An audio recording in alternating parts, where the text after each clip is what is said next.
So I'm going to go ahead and just show you what we got here today.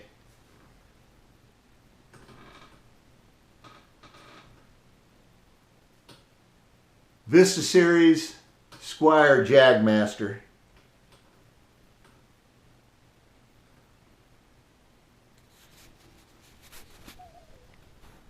Alright. Oh man, I hate to do it because I know what the problem is already. I've checked it out. Turn this down. There's a, you see that? You got him a bad pot here. So I'll tell you what, we're going to put this on the bench and we're going to get her fixed. Welcome to another exciting adventure of On the Bench. Let's cue that retro theme.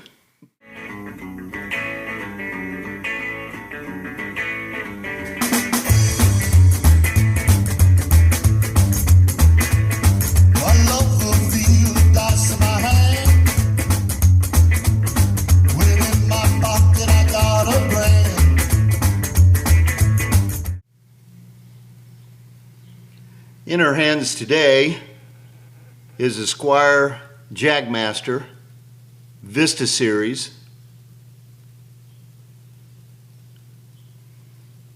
I believe this is probably a 97 rosewood fretboard, humbucker pickups, the old school fender saddles. Get a little light on it. I hope that helps. In candy apple red. And a few wear marks. That adds character to a guitar, not value. These are the old style tuners.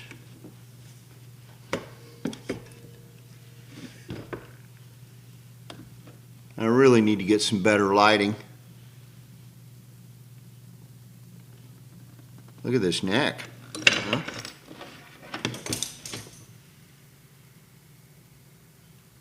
Here's the thing I was wanting to draw attention to.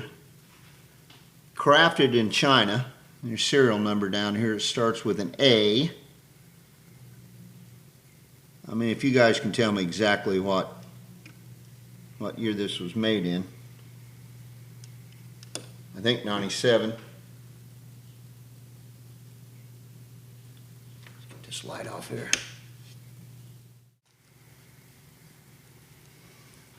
So it seems like one of the last things that Leo did before he left Fender, or I guess I should say before he sold Fender to CBS. I think one of the last things he did was he purchased sorry about that. He purchased the Squier company, which at the time, I think they still made musical instruments, but I think what they were really doing, at least for Fender, was they were making strings, which was very important to them, you know. I think Leo had been using Squier for their strings off and on since the 50s. So anyway, in 65, well, that feels really loose. In 65, I think Leo went ahead and just bought Squier outright. I think 65 was also the year that Leo actually sold the company to CBS.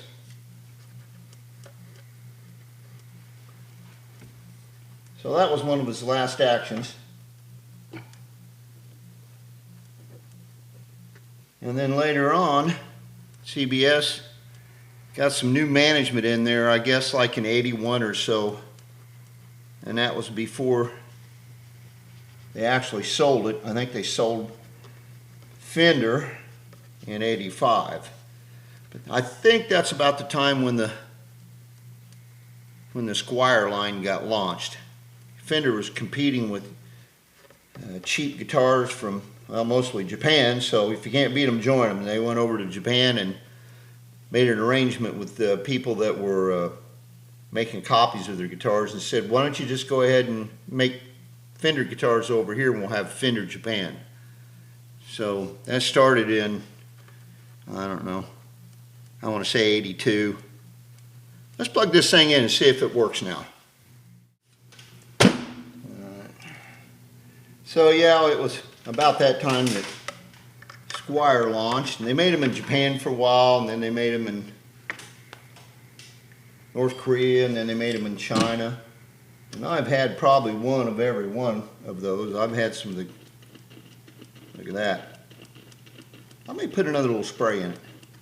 All this is a lubricant, so don't be afraid to use this. You can go buy expensive stuff. I get some contact cleaner.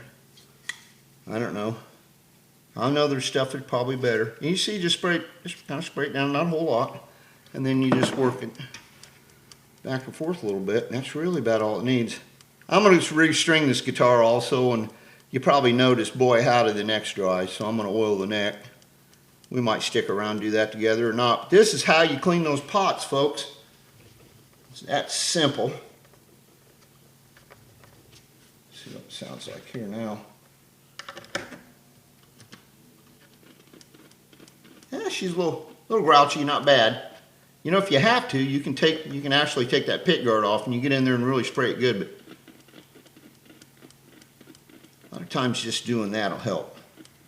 I think I got to turn it pretty loud. There's still a little bit of grouchiness to it.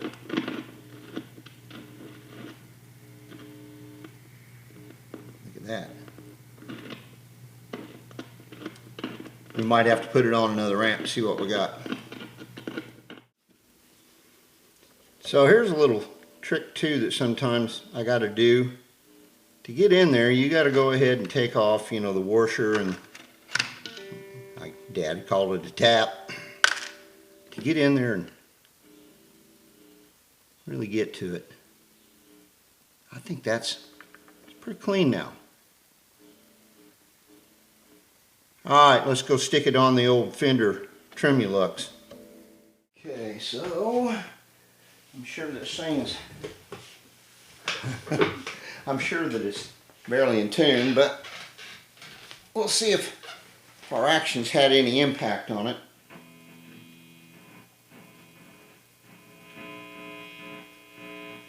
Sounds like got a grind problem too. We may have to take a look at that. A lot of it though, you know, is just this old amp, depending on where you're standing at next to it. I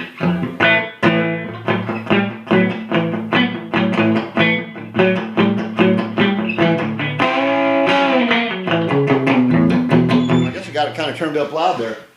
But I'll tell you what, folks, these are great guitars. Didn't mean to go through the whole history lesson here. I don't think I even caught a part of it, but I've sure, during the years, I've had a lot of Squier guitars. The ones that are crafted in Japan, they are marvelous guitars, they really are. And although I've not had my hands on any Fender Japan guitars, my understanding is they're all marvelous guitars.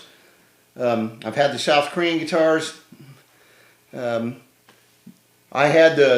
still own a 1996 Chinese, made in China Squier. It just said Strat on the headstock. I think someone was gonna blur it out and put a Fender logo over the top of it instead. It was a basket case when I got it, and I rebuilt it and gigged with it for, I don't know, 3 or 4 years. Absolutely great guitar. There's some good stuff coming out of Squier. In fact, just last year. In fact, you know what? I'll just show this to you guys. I'll shoot a video about it. I got the 40th anniversary Telecaster. Wonderful guitar. Manufacturing practices are much different than what they were, you know, when I was a kid, or even really 20 years ago. And you see Squier, you see it on the stage all the time, you know. Anyway, enough blabbing with that. This is how you fix that. Very easy, you know. And sometimes you gotta take the tap off and take the washer off and get in there. I've even had to take the pick guard off to get down into it. And I knew a guy that would rebuild them too. He said, man, if you got old pots, let me just clean them up and rebuild them for you. Tell you what, y'all, thanks for sitting in with me today. Don't be afraid to be working on your guitar. Let's rock on together.